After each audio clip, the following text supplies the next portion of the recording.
शिव महापुराण की विद्येश्वर संहिता में एक बात लिखी है कि जो बेलपत्र है, चाहे वो बेलपत्र कैसा भी हो, पूर्ण बेलपत्र है तो भी वो शिव जी को स्वीकार। मान लो ये बेलपत्र बीच में से कहीं टूट गया, खंडित हो गया, वो भी शिव को स्वीकार।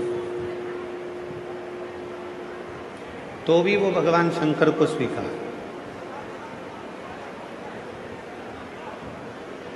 विद्येश्वर संहिता शिव महापुराण की कहती है कि मान लो बेलपत्र पूर्ण है तो भी शिव को स्वीकार है, बेलपत्र बीच में से खंडित हो गया वो भी शिव को स्वीकार है, बेलपत्र की एक पत्र टूटकर अलग हो गई और वो पत्र यदि आपको मिल गया है और तो भी आप उन तीनों को चढ़ा रहे हो तो भी वो स्वीकार है, तो भी वो स्वीकार है। और मान लो बेलपत्र के तीनों पत्र अलग अलग हो गए और वो तीनों पत्र तुम्हारे हाथ में आ गए और तुम उसे तो भी शिव जी को चढ़ा रही हो तो भी वो शिव को स्वीकार, तो भी वो शिव को स्वीकार। अच्छा बुरा जैसा भी है तुम शिव को समर्पित करो। अच्छी सोच, बुरी सोच, अच्छी बुद्धि, बुरी बुद्धि, अच्छा चित्त, बुरा चित्त, अच्छा मन, बुरा मन, जो भी है हम सब शिव को वही समर्पित करो। तेरा तुझको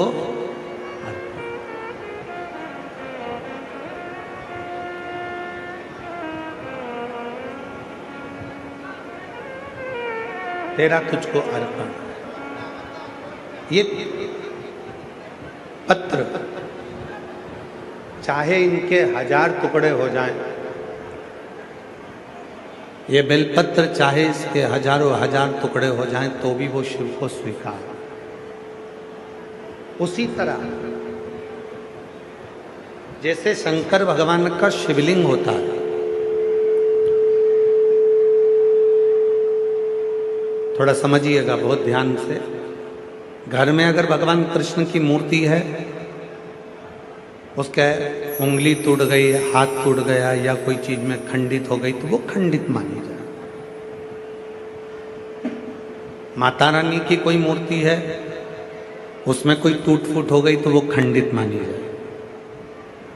गणेश जी की कोई मूर्ति है, उसमें कोई टूट फूट हो गई तो वो खंडित मानी जाए। जितने भी देवताओं की कोई मूर्ति आपके पास में है, अगर वो थोड़ी सी भी टूटती है तो वो खंडित मानी जाए। पर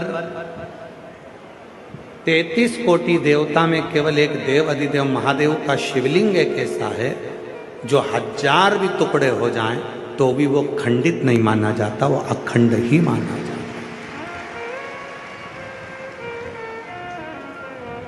वो खंडित नहीं कहलाए। आपके घर में अगर कोई शंकर भगवान का शिवलिंग रखा है, उसके 4 टुकड़े हो गए, 3 टुकड़े हो गए, कोई बच्चे ने उसको गिरा दिया, स्नान कराते कराते खंडित हो गया, उसके टुकड़े टुकड़े हो गए, 1000 टुकड़े हो गए उसके, तो भी वो खंडित नहीं कहलाए।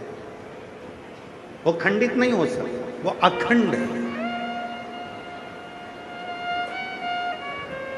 शिवलिंग कभी खंडित नहीं माना जाए, उसको अखंड माना जाए। उसी तरह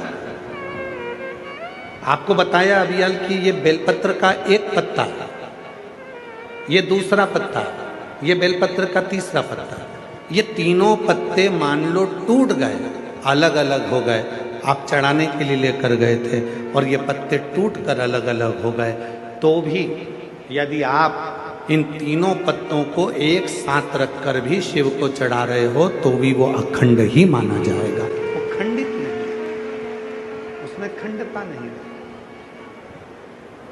अच्छा है शिव का, बुरा है शिव का। मात पिता तुम शरण कहूँ मैं किसकी, स्वामी शरण कहूँ मैं किसकी, तुम बिन और न दूजा, प्रभु बिन और ना दूजा, आस करूं मैं किसकी। ओम जय जगदीश।